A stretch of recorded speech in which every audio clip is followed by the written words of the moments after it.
All right, so what we want to look at this point is really the reason why we went over the parent functions.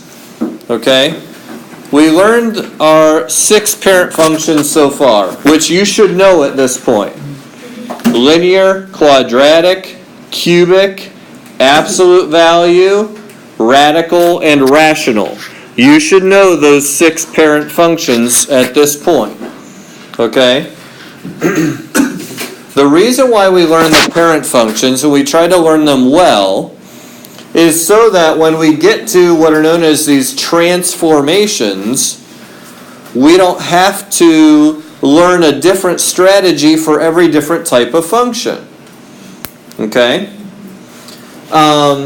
We don't have to learn a different strategy for quadratics than we use for absolute value. Now, are there maybe different features that we are going to learn about those different functions? Yes. But when it comes to graphing them, we can look at the parent function and identify transformations on it, and then use that to help us sketch the new function or understand the new function. Okay? Now, throughout this, we're going to be looking at the parent function f of x equals x cubed. Okay? And all of these different things that we're doing are what are known as transformations. Okay? We are transforming it from the parent to something that is still related to the parent, but it's different. Okay? The first type of transformation we're going to review here is the vertical and horizontal shift, also known as the translation. Okay? The translation. All right, so let's kind of put this in a context that you guys understand. Okay? So let's say you guys are familiar with translating words. Okay? I took German in high school. A lot of you know Mandarin, okay? Can you write what the word for 2 is? Oh, that's cool. All right, so the second line's too short. All right, so if I'm translating something, I want to move it from English to Mandarin, right? Yep. But what do I want to make sure about? I want to make sure that the word I use in English and the word I use in Mandarin mean the same thing, right? You ever hear of lost in translation? That's when we mess it up, okay? And it means something different, okay? We want it to say exactly the same thing. We just want it to be in a different language, so to speak. We want it moved from one language to another. Well, guys, that's the same idea, a similar idea, of what we're doing with these functions when we are translating the function. We want it to look exactly the same. We just want it to be in a different place. Okay? So, our translations, there are 2 different ways we could translate it. We could translate it up or down, or we can translate it left or right. Okay? So vertically is up and down. If you get these mixed up a lot, you might want to review this. Vertically is up and down. Horizontally is left and right. Okay? And I will tell you, throughout all of our transformations, typically the ones that are vertical are pretty obvious. They're pretty straightforward. Okay? The ones that are horizontal are typically the opposite of what you would think they should be. Okay? If you keep that, but at least it's consistent, okay? At least it's consistent. Alright, so here's what we're doing. If I want to shift it up or down, which coordinate of my points is changing? The y. The y. So check this out. F of x represents our y coordinate. So I'm going to be adding or subtracting something from the y coordinate. Okay? So I have, instead of f of x equals x cubed, I'm going to make it f of x equals x cubed plus 5. What's that going to do to my graph? Move upward 5 units. Very good. It moves it upward 5 units. Okay? If I did f of x equals x cubed minus 7.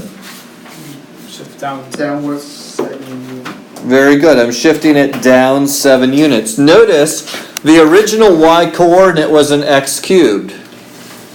And I'm adding or subtracting from the x cubed. Okay? Now, if things move to the left or right, which coordinate is changing? The horizontal, the x. The x, okay? So guess what? If I want to shift it horizontally, I'm going to change the x. So I'm going to put it in parentheses. So if I have x minus 7, all right, this is the part that's kind of backwards. You see a minus 7, you think, oh, well, the negative side is to the left. But it works actually backwards. It's going to shift it to the right 7 units. Okay? One way to kind of help you remember this, think of it in terms of, it's almost like our x is how fast we're getting to a certain level on our y. Your normal y equals x cubed is this. So we get to 0 when x is 0. But when we subtract 7, that slows us down. And we don't get up to 0 until 7 units later. Okay? It's like it slowed us down and we didn't get up to 0 until we were all the way over here at 7. Okay? That's one way of trying to remember it. But again, just the horizontal works backwards from what you would think. Alright, so if I had f of x is x plus 5 cubed, how's that gonna move it? 5 units to the left. Very good, left 5 units. Okay? So that's not bad, right? You remembering this? Okay, some of you at least? Alright. Now, reflections we're going to talk about in a minute. I have them here just as a reference so you can see it. But we're going to revisit this one a little bit more detail in a minute. So let's skip down here to stretching and shrinking it horizontally. Okay? Horizontally and vertically. Again, vertically it works kind of the way you would expect. And also remember, vertical, the y is going to change. So notice here we're multiplying by some number c, and we're going to multiply the y coordinate, the f of x, by this value of c. Okay? Now, on a vertical stretch, if we have f of x equals, say, a 4x cubed, that's going to stretch it how much? 4 times. Yeah, 4 times as tall as it was. And that's because, remember, the x cubed is our y coordinate. So if I'm multiplying all of my y coordinates by 4, it's going to get 4 times taller.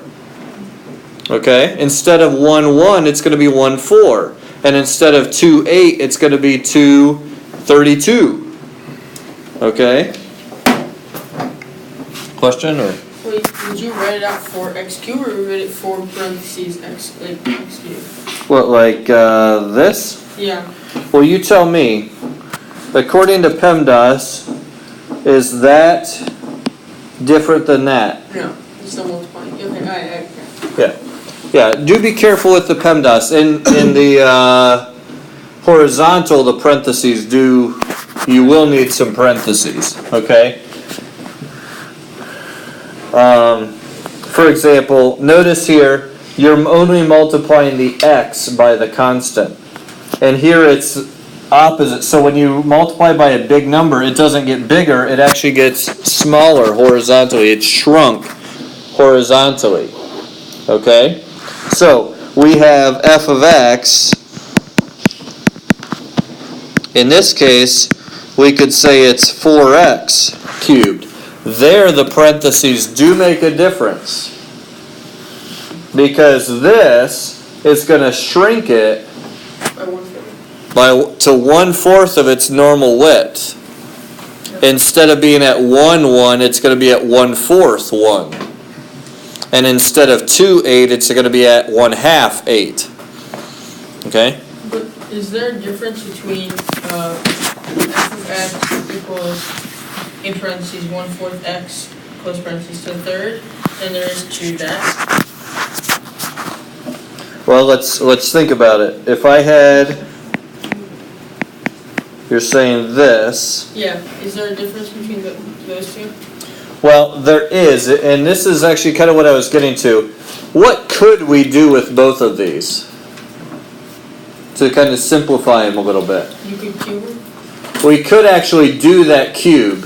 We could make this equal to 64x cubed. We could make this 1/64x cubed. Okay?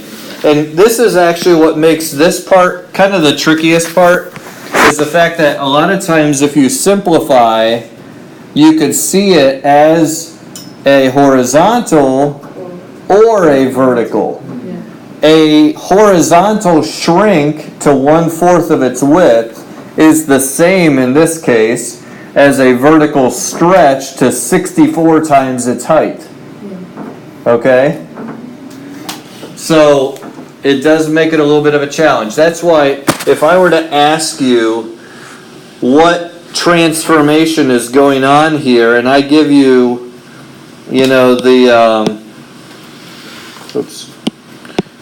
and I give you the 4x quantity cubed. You could say either one. Well, no, don't simplify it. Just go based on what you're given. Okay? Don't simplify those. Whoa. Didn't mean for it to go completely away.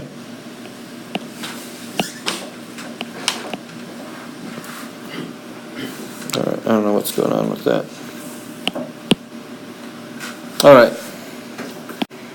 Alright, so let's take a quick look at reflections. Alright? A reflection, you have an axis of a reflection. An axis is just a line. Okay, it's a line of reflection. Alright, we're reflecting, in this case, this triangle up here on the top right in a variety of ways. So first of all, if I reflect it across the x-axis, okay, notice I'm reflecting it vertically. Alright, so if I'm reflecting it vertically, which coordinate should be changing? The y. The y. Alright? The y. Any vertical change should be impacting my y coordinate. So notice here, I had 9, 6. 6 becomes -6. I had 5, -2. -2 becomes +2 in my reflection. I had 2, 8. 8 becomes -8 in my reflection. Alright, so now I have this reflected triangle, and all of the y's were made their opposites. Okay? One way of saying this is that y would equal negative f of x. Okay?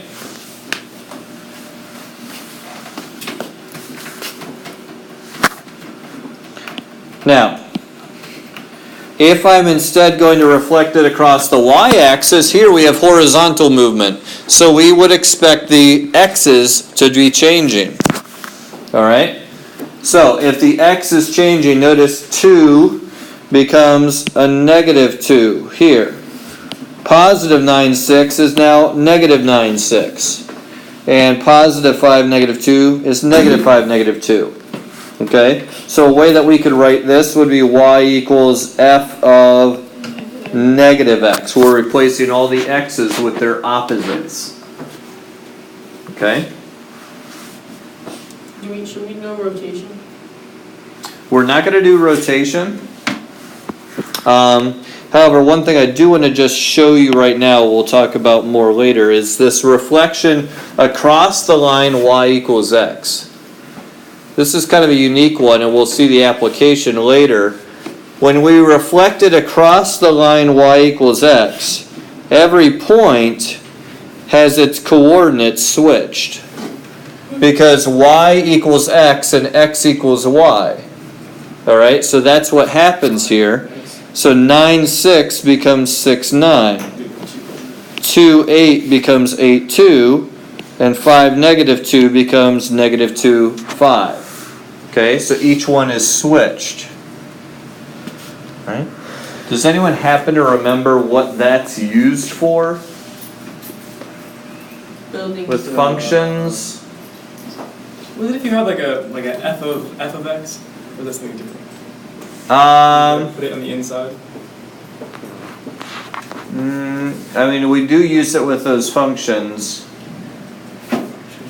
but you remember working at all with the inverse function? That's what that was. Okay, the inverse function, if it has one, we find by switching the x and y, and then you solve for y again, and that'll give you an inverse. Okay, may not be a function, but it will give you an inverse. Okay. All right, so here's just another list of the parent functions, and so let's run through one of these here, just for some practice. Okay, we have our quadratic parent function. You guys know this, right? We hit the origin 0, 0. What's another point?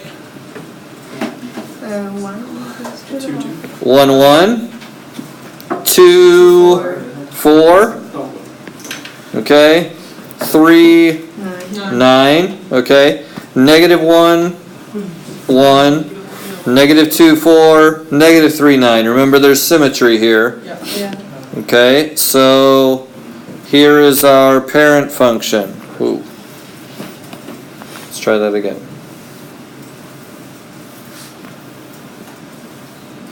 The hardest thing about this. Yeah, the hardest thing about parabolas is drawing them.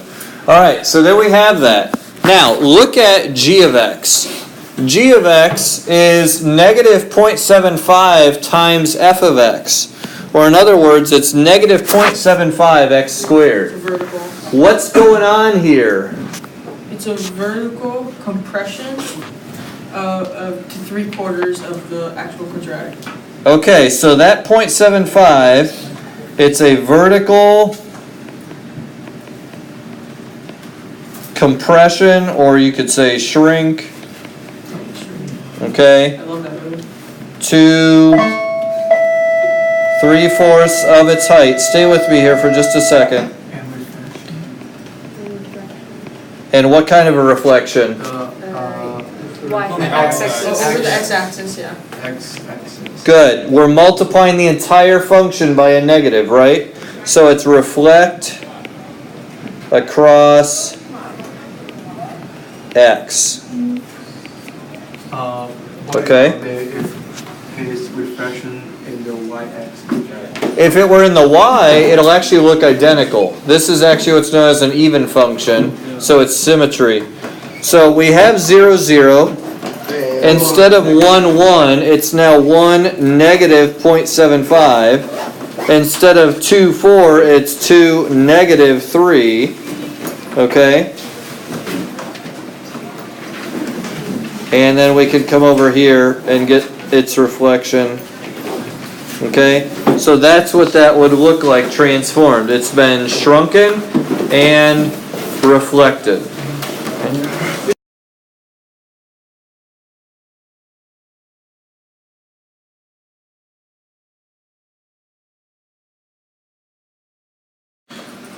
Alright, let's try another one. We have the absolute value function. Okay? What are some points on the absolute value function? 1, 1. 1, 1. Negative 1, 1. Negative 1, 1. Good. 2, 2, So on. negative 2, A 4, linear. negative 2, 2. Okay, good. This is the v. How far does it go down? No, not go down. What do you mean, like go 0, 0? To the origin, okay? So, good. 0, 0. We've got this side, and then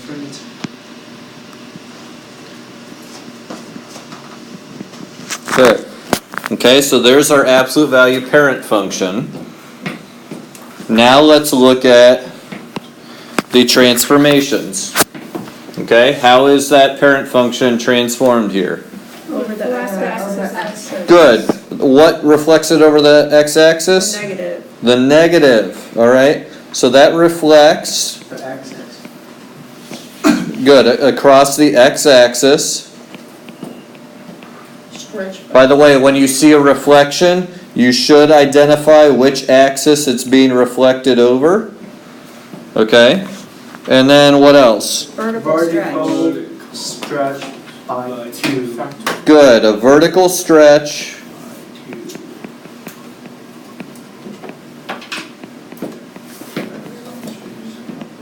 Okay. To 2 times its height, right? To 2 times the normal height.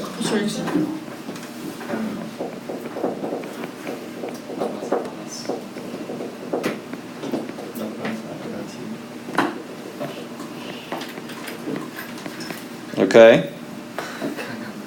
To twice the height. Can you say what cos stretch the 2? I'm sorry, what? Vertical stretch by 2. I need to write the whole thing. The better you can describe it, the better, okay? Or the more clearly you can describe it, the better. All right? So, On a graphing calculator, how do I plug in absolute values? there's a function under math, Number? I think. Yeah, it says ABS and has a parenthesis. Yeah. Now, to graph this here, you got to kind of think, you may want to do it in stages. We could just do it all in one. 0, 0 is not going anywhere. It's still at 0, 0. But instead of 1, 1, it's going to get reflected down, and then the y is going to be doubled. So it's going to be 1, Negative 2. -2. Good. And instead of 2, 4, it's going to be 2.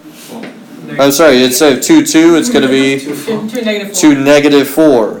2, -4. And instead of 3, 3, it's going to be 3, Negative 6. -6. Okay, so there's that side.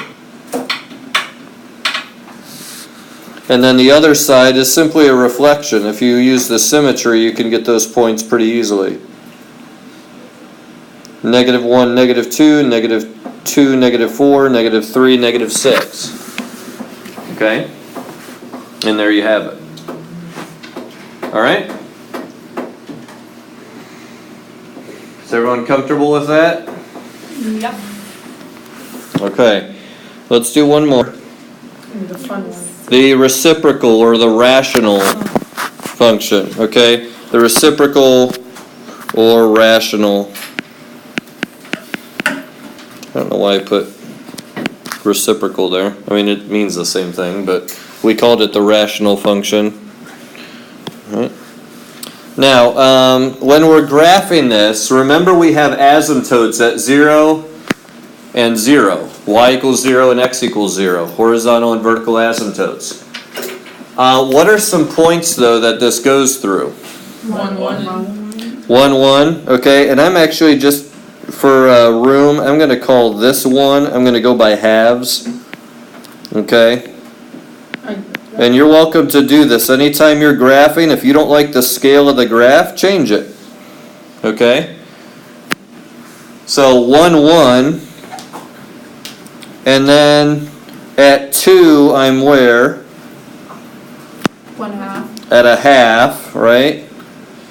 At 3, I'm at 1/3, and so on. At a half, I'm up here at 2. Why'd you put for the y, the negative y? Why'd you put -2 as? Whoops, sorry. -1. Okay, that's -2. Okay, so here we have this top half. Okay. Oh, should I have to go down? Oh my god. I'll hit this. All right. I'll hit this. And don't hit the asymptote. All right. Don't hit the asymptote. Points on it. So now we have also, though, this is a hyperbola, right? There's two halves to this. Yeah. Okay? So we have -1, -1, -2, -1/2, -1/2, -2, and so on. Alright? So we've got this part here approaching that asymptote. And we have this part here as well. Okay? So these are a challenge to draw, so just be careful. Now, if we're looking at the transformation here, we have 4 plus 1 over x minus 3. Why can It that needs to go higher, how much? 4? Okay, good. So this is going to shift it up 4. Right 3. Good. The minus 3, x minus 3 shifts it to the right 3 units. Okay? So, here's how you would want to sketch it. This is where our asymptotes typically are. I would shift the asymptotes first. So my vertical asymptote is going to get shifted to the right 3. So here's 1, 2, 3. So here's my vertical asymptote. And my horizontal asymptote is going to get shifted up 4. So 1, 2, 3, 4. Okay? So here's my horizontal asymptote. Uh-huh. Yes. Okay. What happens if the x minus 3 is a negative number? I mean, put a negative sign.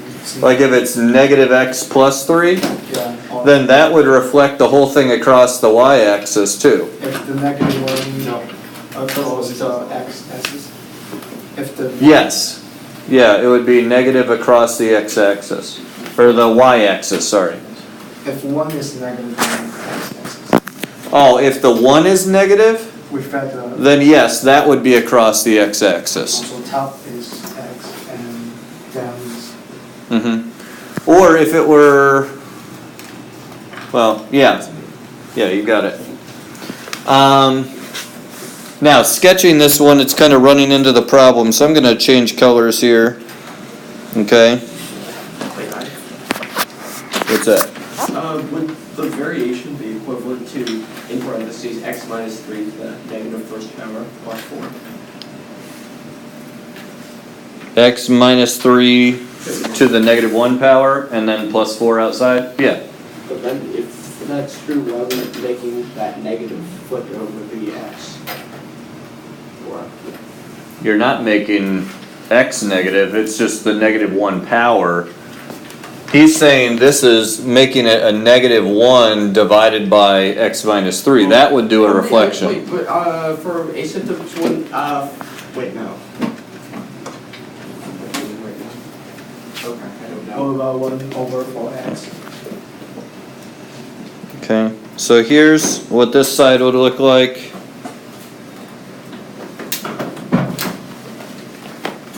Okay, and then the other side, the 1, 1 would be here. You'd go there, and we're off the chart here a little bit. How do you vertically like stretch or compress that? You don't. You do. Well, no, you can.